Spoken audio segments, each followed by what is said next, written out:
Welcome friends. यहाँ पे जो है वो एक जिंक का प्रॉब्लम है, जिंक इलेक्ट्रोप्लेटिंग इन ये वाला 4B की बात मैं कर रहा हूँ।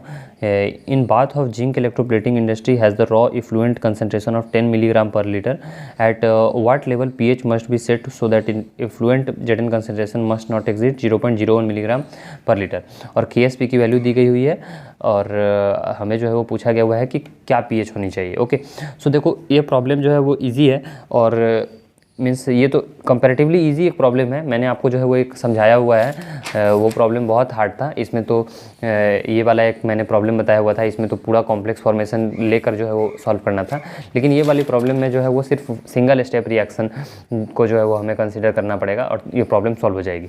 तो सबसे पहले जो है वो इसके लिए क्या करेंगे कि हम लोग जो है वो कॉन्सेंट्रेशन मिलीग्राम पर लीटर के टर्म में दी गई हुई है, हम लोग इसे मोल के टर्म में कैलकुलेट करेंगे। ओके, तो Zn की जो कंसंट्रेशन आएगी जैसे 10 मिलीग्राम डिवाइडेड बाई 65 इसकी मोलर वेट होती है, तो ये आ जा रही है 0.154 इंटू 10⁻³ मोल पर लीटर। ओके, ये मिलीग्राम है तो मिलीग्राम को मैंने ग्राम में कन्वर्ट किया तो ये 10 इंटू 10⁻³ ग्राम होगी। सो ये हो गई 0.154 इंटू 10⁻³ मोल पर लीटर। ओके, अब इसके बाद जो है वो कुछ आपको जो है वो ये बात पता होनी चाहिए कि pH equal to minus log of concentration of H plus और log of concentration of OH minus equal to pH minus 14। Okay, so ये वाला पार्ट जो है आपको पता होना चाहिए, बेसिक है।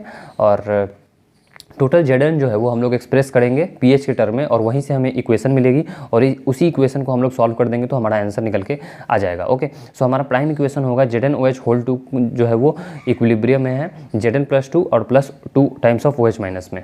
ओके, अब इसी को जो है वो अगर आप इसका जो है वो हम लोग जो है वो इक्विलिब्रियम कांस्टेंट के टर्म में लिखें KSP इक्वल टू तो concentration of product side divided by concentration of reactant side, तो ये ऐसे कुछ लिखते हैं। ओके, तो ये जो वैल्यू होती है ये 1 हो जाती है ZnOH होल 2। ओके, सो यहाँ पे जो है वो इसीलिए मैंने ये जब इसमें लॉग लिया, ओके, जब इस इक्वेशन में आप लॉग लोगे तो ये लॉग ऑफ KSP और इस साइड में जो है वो ऐसा आएगी, इसलिए ZnOH का लॉग ऑफ 1 जो है वो 0 होती है, इसलिए यहाँ पे मैंने नहीं लिखा है। ओके, सो ये जो है वो अब देखो कि KSP की वैल्यू हमें पता है तो मैंने पुट कर दी। लॉग ऑफ Zn+2 हम लोग निकाल रहे हैं, वो भी हमें दिया गया हुआ है और हम लोग जो है वो ये POH के टर्म में जो है वो वैल्यू हमें pH के टर्म में निकाल लेंगे। ओके, सो ये इक्वेशन मैंने आपको यहाँ पे लिख दी है तो वहीं से मैंने यूज़ किया है। सो आपको फाइनली ऐसा इक्वेशन बन रहा है और इसको आप सॉल्व करोगे सो pH की वैल्यू 7.755 तो आ जा रही है, तो लगभग मैंने pH 7.8 लिख दिया। ओके, सो इजी सा प्रॉब्लम था, लेकिन आपको जो है वो ध्यान से लिखना है और जो भी स्टेप्स दिए गए हैं वो सभी अच्छे से करने हैं, सो आपके इस टाइप के प्रॉब्लम सॉल्व हो जाएंगे। अगर यहाँ पे जो है वो कंसंट्रेशन सीधा मोलर के टर्म में दिया गया रहता तो मैं यहाँ पे कन्वर्जन नहीं करता, डायरेक्ट जो है वो हमारा यहाँ से एग्जाम मीन्स प्रॉब्लम स्टार्ट हो जाता। ओके, सो मेक श्योर कि एक रिएक्शन दिया हुआ था, यहाँ पे कोई रिएक्शन नहीं दिया गया हुआ था तो मैंने ये वाला कंसीडर किया।